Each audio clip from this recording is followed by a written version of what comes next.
Hello everyone. Hope you all are well. So today I am talking about data types. Data types क्या होता है? Data types in C. कुछ भी कह लें आप. तो बेसिकली मैं बात करने वाला हूँ डेटा टाइप्स की. सो डेटा टाइप्स को जानने से पहले मैं कुछ बताना चाहूँगा कि डेटा टाइप्स एक्चुअल में क्या होता है. ओके. देखिए, होता ये है कि जब आप अपने किसी भी प्रोग्राम को आप अपने ऑपरेटिंग सिस्टम यानी जो आप कंप्यूटर चला रहे हैं, जो आप पीसी चला रहे हैं, तो उसे क्या होता है कि वो किसी न किसी ऑपरेटिंग सिस्टम के अंदर रन कर रहा होता है, किसी न किसी इन्वायरमेंट के अंदर रन कर रहा होता है. ठीक है. तो बेसिकली जब मैं बात यहाँ करूँगा कि डेटा टाइप्स का, तो जैसे देखिए कि अगर सिंपल सा मैं एक एग्जांपल लूँ, सिंपल सा मैं अगर एग्जांपल लूँ यहाँ पे. यस, थोड़ा सा मैं ले लेता हूँ. यस, अगर मैं सिंपल सा एक एग्जांपल लूँ कि अगर मैं बोलूँ ए टू जेड, ये क्या है? ये एक डेटा टाइप्स है. कैसा डेटा टाइप्स होगा? ऑब्वियसली कोई भी कैरेक्टर या फिर स्ट्रिंग, कुछ भी कह सकते हैं. ए टू जेड एक कैरेक्टर है. ओके. अगर मैं बोलूँ 0 to 9, ये क्या है? ये भी एक कहीं ना कहीं वैल्यू है, इंटीजर वैल्यू है. इसी से मिलकर के कितने भी सारे नंबर्स आप फॉर्म कर सकते हैं. ओके.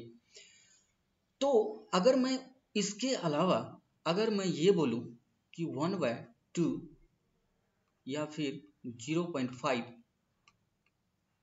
ये क्या है? तो ऑब्वियसली आप कहेंगे कि ये जो वैल्यू है ये डेसिमल वैल्यू है. डेसिमल वैल्यू है. तो होता ये है कि जब आप प्रोग्राम लिख रहे होते हैं कोई भी सी में, तो उसका मेमोरी मैनेजमेंट आपको खुद ही करना होता है. आप ऑलरेडी डिक्लेयर कर देते हैं कि आपको एक्चुअल में क्या परफॉर्म करवाना है, कब मेमोरी किसी प्रोग्राम को देना है, कब वापस लेना है. ओके. ये ऑलरेडी डिसाइड पहले ही किया जाता है. ओके. ये बातें आपको समझ में आ गई होंगी. तो बेसिकली यहाँ पे जो देखेंगे यहाँ पे जो हम देखेंगे वो देखेंगे basic data types, drive data types, enumeration data types, wide data types. 4 तरह के डेटा टाइप्स के बारे में पढ़ेंगे. ओके. तो 4 तरह के डेटा टाइप्स में सबसे पहले मैं पढ़ूंगा basic data type. Okay. Basic data type. तो चलिए बेसिक डेटा टाइप को अच्छे से यहाँ एक्सप्लेन किया जाए. सॉरी, अच्छे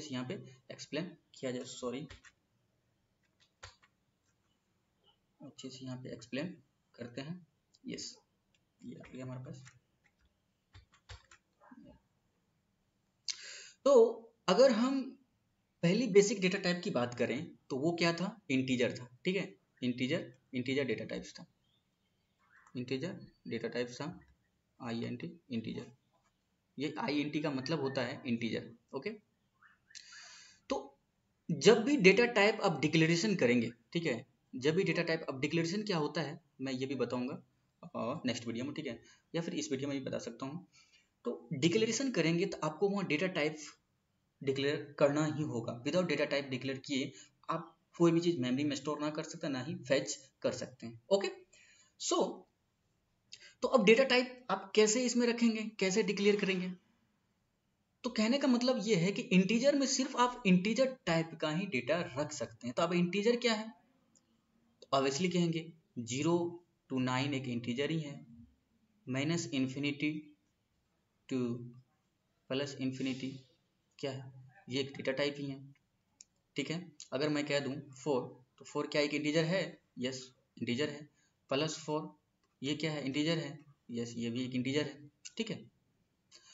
तो इसमें हो ये रहा है कि आप इसमें वही वैल्यू रख सकते हैं जो इंटीजर हो. ओके.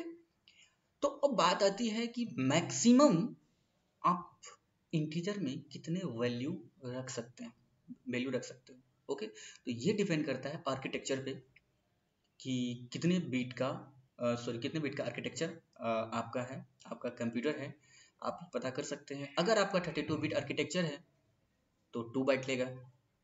अगर 64 बिट आर्किटेक्चर है तो 4 बाइट लेगा। ओके, तो इंटीजर भी दो तरह का होता है, एक साइंड होता है, एक अनसाइंड होता है। एक साइंड होता है एंड एक अनसाइंड होता है। तो साइंड और अनसाइंड का क्या मतलब होता है, ये देखिए सिंपल सा होता क्या है कि एक होता है short data type. Short data type, short data type जो होता है वो किस में आता है, वो आ जाता है इंटीजर टाइप के डेटा टाइप में। यानी कि अब चाहे आप शॉर्ट समझे या फिर इंटीजर बोले, ठीक है।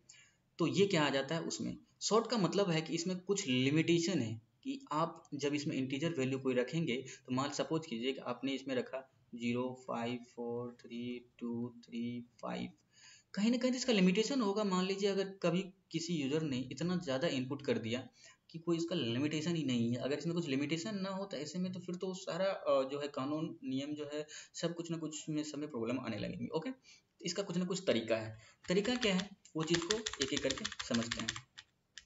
तो मैंने पहले ही बता दिया कि शॉर्ट का बात करूं या फिर इंटीजर का बात करूं, बात एक ही है, दोनों में कोई खास डिफरेंस नहीं है। ओके, देखिए होता क्या है कि आपको एक बेसिक नॉलेज होना चाहिए कि 8 बीट जो होता है इसे बोलते हैं, 8 बीट को बोलते हैं एक बाइट। एक बाइट यानी कि एक बाइट में जो होता है वो कितना होता है, 8 बीट होता है। अगर हम 2 बाइट की बात करें, 2 बाइट की बात करें तो ऑब्वियसली इसमें 16 बीट होगा। 16 बीट होगा। ओके, 16 बीट होगा। तो 16 बीट जैसे ही अगर हमने बात किया यहाँ पे, तो 16 बीट की क्या मतलब हुआ कि 16 तरह से आप उसमें डेटा को फिट कर सकते हैं। सपोज अगर मैं एक बात करूं यहाँ पे कि 1 2, इसमें कितने बीट हैं, ये रख रहा है 1 बीट। अगर ऐसा मान के चलें या इसको छोड़ दें, अगर बाइनरी नंबर आपको पता हो तो बाइनरी नंबर 0 और 1 होता है, 0 और 1, इसे बोलते हैं 1 बीट, इसको बोलते हैं दूसरा बीट। आप इसको दूसरी तरह से कैसे डिजाइन कर सकते हैं, या तो बोल सकते हैं 0 या तो बोल सकते हैं 1। तो क्या ये पॉसिबिलिटीज बन रहा है कि कैसे कैसे आप डेटा को जो है चेंजिंग कर करके आप किस तरह से रख सकते हैं। तो जब भी आप डेटा को रखते हैं एक्चुअली मेमोरी में इस प्रकार से कुछ बिहेवियर हो रहा होता है कि डेटा आपका एक्सचेंज होते रहता है। ओके, ठीक है, चलिए आगे बढ़ते हैं। तो आगे मैं ये बताना चाहूँगा कि अब जो होता है 8 बीट, 8 बीट का एक बाइट होता है। तो हमें इंटीजर कितना बीट देता है, एक्चुअली मैं 32 बिट आर्किटेक्चर की बात कर रहा हूँ, 32 बिट आर्किटेक्चर की बात कर रहा हूँ। तो इसमें क्या होगा, 16 बीट होगा, 16 बीट होगा। तो जब ये 16 बीट की बात करते हैं तो कहीं ना कहीं इसे मेमोरी मिलता है 0 to 15, 0 to 15, 0 to 15। तो कहने का सेंस है कि आप इसे कितनी तरह से डिजाइन कर सकते हैं। अगर 2 to the power 15 to the power अगर 15 रखते हैं तो ये इतनी पॉसिबिलिटीज हो सकती है, इतनी पॉसिबिलिटीज हो सकती है, ठीक है। तो इसका लिमिटेशन ये होगा कि -2 to the power 15 to 2 to the power 15 minus 1, इतना डेटा टाइप जो है, इतनी वैल्यू जो इस रेंज के अंदर अगर कोई वैल्यू आ रहा है तो वो इंटीजर या शॉर्ट में रखा जा सकता है, ठीक है। अब इसी में एक आता है लॉन्ग इंटीजर। चूंकि देखिए होता क्या है कि कभी कभी जरूरत ये भी पड़ जाता है कि आप मान लीजिए 10 डिजिट का आपने नंबर एंटर किया, कभी कभी ये हो सकता है कि आपको 20 30 40 इतना जरूरत पड़ जाए, तो उसके लिए एक डेटा टाइप और आया है जो कि इंटीजर टाइप का डेटा ही होता है, जिसको कहते हैं लॉन्ग डेटा टाइप, ठीक है। लॉन्ग डेटा टाइप ये भी एक इंटीजर टाइप का ही डेटा टाइप होता है, ठीक है, इंटीजर टाइप का ही डेटा टाइप होता है, ठीक है। तो इसमें क्या होता है कि इसका जो रेंज है ये लेता है 4 बाइट, ठीक है, ये 4 बाइट लेता है। तो जब ये चाहे वो 64 बिट आर्किटेक्चर हो, 32 बिट आर्किटेक्चर हो, ये 4 बाइट ही लेगा, ठीक है, ये 4 बाइट लेता है। ओके, तो जब ये 4 बाइट लेगा तो जरा ये बात समझिए कि 4 बाइट में कितने बीट हो जाएंगे, कितने बीट हो जाएंगे इसमें। तो 2 बाइट में हुआ करता था कितना, 16 बीट। 2 बाइट में 16 बीट, तो 4 बाइट में 32 बीट, यानी कितना हो जाएगा, तो 8 मल्टीप्लाई अगर हम 4 करें तो ये हो जा रहा है 32 बीट, 32 बीट। तो अगर इसकी रेंज की बात करें तो कितना हो जाएगा, -2 टू दी पावर 31। चूंकि देखिए 32 क्यों नहीं ले रहे हैं, क्योंकि काउंट 0 से होता है, तो 0 से 32 तो फिर 33 हो गया, तो 31 लेंगे तो 32 ऐसे में काउंट होगा। मतलब ये कहने का मतलब ये है, अगर हम कहीं बोल रहे हैं 2 अगर इसकी काउंटेशन अगर हम 0 से स्टार्ट करें तो 0 1, तो ये 2 पॉसिबिलिटी तो यहाँ ही बन जा रहा है। आई होप कि आपको बात समझ में आ रही होगी मैं कहना क्या चाह रहा हूँ, ठीक है। तो वो ये रहा है कि -32 जो होगा कितना आएगा, वो आ जाएगा 2 to the power 31 - 1, ये इसका रेंज हो जाएगा, ठीक है। आप इसे नोट भी कर सकते हैं, आप अच्छे से इसका कॉपी बना सकते हैं, ठीक है। ये इसकी बात समझ में आ गई, ओके। अब जो कुछ बातें हैं वो मैं बताना चाहूँगा, ओके। कुछ बातें ये हैं कि एक्चुअल में जो होता है वो मेमोरी में कैसे स्पेस इसे मिलता है। देखिए, जब भी आप डेटा टाइप का डिक्लेरेशन करते हैं तो वो कहीं ना कहीं मेमोरी ब्लॉक में इस प्रकार से मेमोरी का एक ब्लॉक बन जाता है। सपोज आपने कोई वैल्यू रखा 2 4 5 9, तो ये क्या करता है, सबसे पहले इसे बाइनरी में कन्वर्ट करता है और इसे अपने अपने ब्लॉक पे रख दिया जाता है, ठीक है। तो इस प्रकार से मेमोरी बनता है। और जब इस डेटा टाइप का नाम आप कुछ देते हैं, सपोज इसको वैल्यू आपने असाइन किया कितना, सपोज 2 4 3, और स्कैनफ फंक्शन लगा के इसे प्रिंट करवाया, तो कहीं ना कहीं इसे मेमोरी लोकेशन पे ऑलरेडी ये स्टोर हो चुका है। इसे बोला जाता है कंस्टेंट, जो कि मैं अभी आगे पढ़ूंगा, आगे बताऊंगा, ओके। तो ये क्या हो जाता है, कहीं ना कहीं इस मेमोरी लोकेशन पे कहीं ना कहीं ये जाकर के स्टोर हो गया। तो इस प्रकार से क्या होता है, ये होता है integer type of data, okay. आपको लॉन्ग मैंने बता दिया, ठीक है। अब बात करते हैं कैरेक्टर टाइप की। कैरेक्टर क्या होता है, तो कैरेक्टर टाइप की डेटा टाइप की अगर बात करें तो देखिए, कैरेक्टर को लिखते हैं कैर, CHAR, कैर, ओके। कैर ये डेटा टाइप का नाम है, ये एक डेटा टाइप है, मैं इसका प्रोग्राम भी करके आपको दिखाऊंगा, ठीक है। इसको बोलते हैं कैरेक्टर, ओके। तो कैरेक्टर बोलते हैं, तो कैरेक्टर में जब भी आप इसका डिक्लेरेशन करेंगे तो ये एक डेटा टाइप होगा और इसका नाम आप रखेंगे ए कुछ कुछ भी, और इसको जो है आप क्या कहते हैं, कुछ भी असाइन कर सकते हैं, लेटर कुछ भी। तो सिंपली इसे डबल इन्वर्टेड कॉमा में या फिर सिंगल इन्वर्टेड कॉमा में ही इसे रखा जाता है, इस प्रकार से, ओके। इसकी मैं प्रोग्राम करके आपको बताऊंगा, आप इसके लिए जो हमारे नेक्स्ट वीडियो को विजिट कर सकते हैं। देखिए, होता ये है कि इसमें जो होता है ये लेता है 1 बाइट मेमोरी, 1 बाइट मेमोरी। जब आपका प्रोग्राम रन कर रहा होता है तो ये लेता है 1 बाइट मेमोरी। जब ये 1 बाइट मेमोरी लेता है तो कहने का सेंस ये है कि 8 बिट ले रहा होगा, 8 बिट ले रहा होगा।